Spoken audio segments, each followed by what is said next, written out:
सबों को जय यीशु।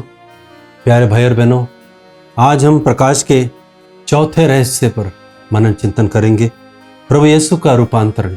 और इसके लिए हम पढ़ेंगे आज संत मत्ती का सुसमाचार अध्याय 17 पद संख्या 1 से 8।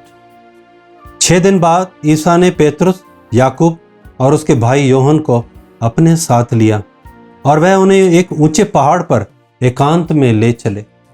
उनके सामने ही ईसा का रूपांतरण हो गया। उनका मुखमंडल सूर्य की तरह दमक उठा और उनके वस्त्र प्रकाश के समान उज्जवल हो गए। शिष्यों को मूसा और एलियस उनके साथ बातचीत करते हुए दिखाई दिए। तब पेतरुस ने ईसा से कहा, प्रभु, यहाँ होना हमारे लिए कितना अच्छा है। आप चाहें तो मैं यहाँ 3 तंबू खड़ा कर दूंगा, एक आपके लिए, एक मूसा और एक एलियस के लिए। मैं बोल ही रहा था कि उन पर एक अच्छा चमकीला बादल छा गया और उस बादल में से यह वाणी सुनाई पड़ी, यह मेरा प्रिय पुत्र है, मैं इस पर अत्यंत प्रसन्न हूं, इसकी सुनो। यह वाणी सुनकर वे मुंह के बल गिर पड़े और बहुत ही डर गए। तब ईसा ने पास आकर उनका स्पर्श किया और कहा, उठो, डरो मत। उन्होंने आंखें ऊपर उठाई तो उन्हें ईसा के सिवा और कोई नहीं दिखाई पड़ा। प्यारे भाई और बहनों, इन वचनों के द्वारा आज जो प्रभु हमें शिक्षा दे रहे हैं उसमें हम एक चीज को मनन करने देखते हैं कि जो यीशु के जो खास शिष्य थे, यानी उसकी जो 12 चेलों की टीम में जो कोर मेंबर्स थे, 3, योहन, याकूब और पेतरुस, इन तीनों को साथ लेकर के वो चलते और उनको एक विशेष अनुभव देते, अपनी महिमा का दर्शन दिखाते हैं, यीशु के वास्तविक रूप को वो अनुभव करते हैं। और वहां पर लिखा हुआ है यीशु का रूप बदल गया, यीशु का रूपांतरित हो गया, चेहरा एकदम बदल गया और वो एक स्वर्गीय एक आभा से परिपूर्ण हो गए। और ऐसा देख करके जो चेले थे बहुत ही गदगद हो गए, बहुत ही आनंदित हो गए, इतना कि उनको लगा कि अब यहीं रहना अच्छा है, यहीं रहना अच्छा है। हालांकि वो प्रभु का जो मुख्य मिशन था अभी हुआ नहीं है, अभी वो जो महिमा है सिर्फ दिखाई दे रही है, अभी उनको पूर्ण रूप से प्राप्त नहीं हुई है। अभी उसके लिए उनको पूरा दुखों से होकर के निकलना है। ये सिर्फ प्रभु को एक लक्ष्य के रूप में दिखाया गया कि आपको सबकी ओर से जब आप प्रायश्चित करेंगे, क्रूस पर चढ़ाए जाएंगे, मर जाएंगे, जी उठेंगे, तब आपको ये महिमा मिलने वाली। कभी कभी हमारे जीवन में कुछ कष्ट आता है, हम जब परिस्थितियां देखते हैं तो दुखी हो जाते हैं, लेकिन अगर हमें कोई बताए कि इस कष्ट के बाद तुम्हें कुछ मिलने वाला है, तो हमें एक हिम्मत मिलती है, वो हिम्मत मिलती। और वही प्रभु के साथ ऐसा हुआ। प्रभु को पहले से ही वहां पर एक दर्शन में वहां पर दिखाया गया, ईश्वर की भावी महिमा वहां पर दिखाई जाती है और उस महिमा इतनी प्रभावशाली थी कि वो चेले उसमें रहना पड़ा। हम भी प्रभु के साथ उस महिमा में, एक्सपीरियंस में हमेशा रहना चाहते। और ये अनुभव तब मिलता है जब हम प्रभु के साथ व्यक्तिगत रूप से पहाड़ पर, यानी एक एकांत स्थान पर या दुनिया से थोड़ा ऊंचा उठकर हम एक ऐसे जगह पर जाते हैं जहां हम दुनिया से थोड़ा कटकर यीशु के साथ मिले रहें, तभी हमको भी वो अनुभव मिल सकता और मिलता है। प्यारे भाई और बहनों, ये आज हमको ये भी शिक्षा देता है कि हमें यीशु के साथ मिलकर दुनिया से ऊपर उठ के यीशु के साथ एक अनुभव जीना और यीशु की महिमा में प्राप्त करने, उसे ताकत मिलनी। और वो ताकत हमें दैनिक जो भी हमारे दुख तकलीफ हैं, कष्ट हैं, दैनिक क्रूस हैं, उसको उठाने में हमें बहुत मदद मिली। क्योंकि यीशु ने जब ये महिमा में दर्शन दिया, आवाज आई ऊपर से पिता ईश्वर की, ये मेरा प्रिय पुत्र है, इसकी सुनो, इसकी सुनो। और चेले बहुत डर जाते हैं, लेकिन उनको ये तो समझ में आई कि अब हमें यीशु के मार्गदर्शन पे चलना है, यीशु जैसा कहेगा वैसे करना है। पिता की वाणी आई है, पिता ने आदेश दिया है, यीशु की सुनो। लेकिन फिर भी वो वहां पर क्या तंबू बना के रहना चाहते थे, क्योंकि they don't want to depart from that glorious vision. उनको लग रहा हम हमेशा इधर ही रहें।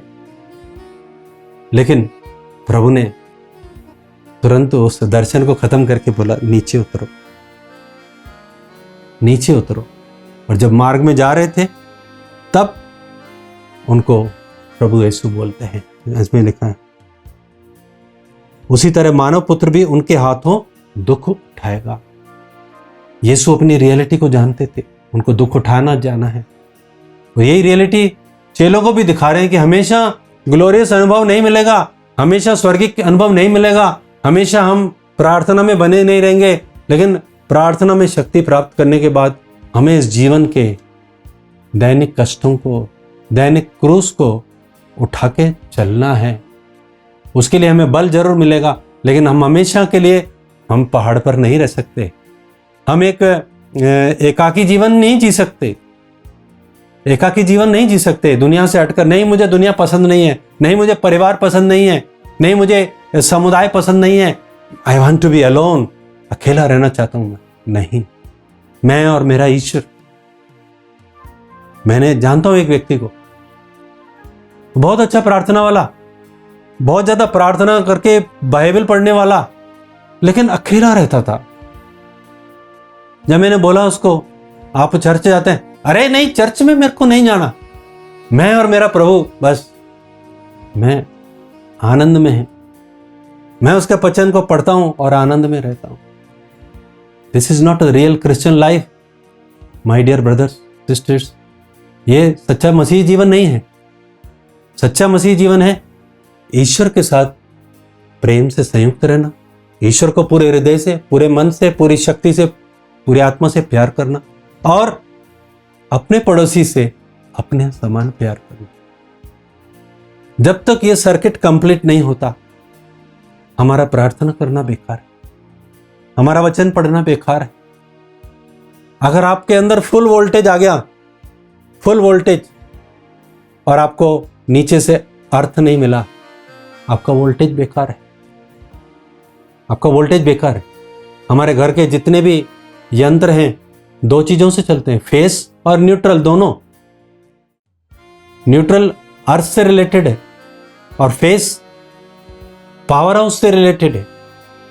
अगर पावर हाउस से आप कनेक्ट हैं, न्यूट्रल नहीं है, आपके यंत्र सब खामोश पड़े रहेंगे। बड़े बड़े एसी, बड़े से बड़े टीवी, अच्छे से अच्छी मशीनें सब खामोश रहेंगी जब तक दूसरा तार नहीं जुड़ेगा।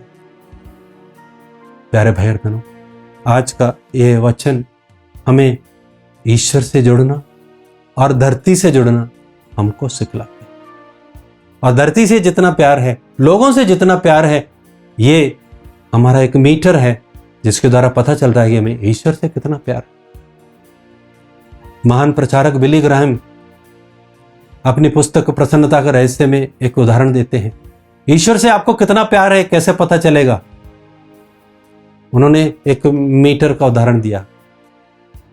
कार में फ्यूल मीटर होता है, कार में किसी भी गाड़ी में फ्यूल मीटर होता है, और फ्यूल मीटर से पता चल जाता है कि टैंक में कितना फ्यूल पड़ा हुआ है, पेट्रोल या डीजल कितना पड़ा हुआ है। फ्यूल से पता चल जाता, मीटर से पता चल। मीटर डाउन होते ही हम पेट्रोल फिल करने के लिए जाते हैं। ठीक उसी तरह से बिली ग्राहम बतलाते थे कि लोगों से जितना प्यार है उससे पता चलता है कि आपको ईश्वर से कितना प्यार। आइए प्यारे भाई, इसीलिए यीशु ने बोला, दो ही आज्ञा दी, और दोनों आज्ञा पे पूरी संहिता, पूरी बाइबल उसके ऊपर आधारित है।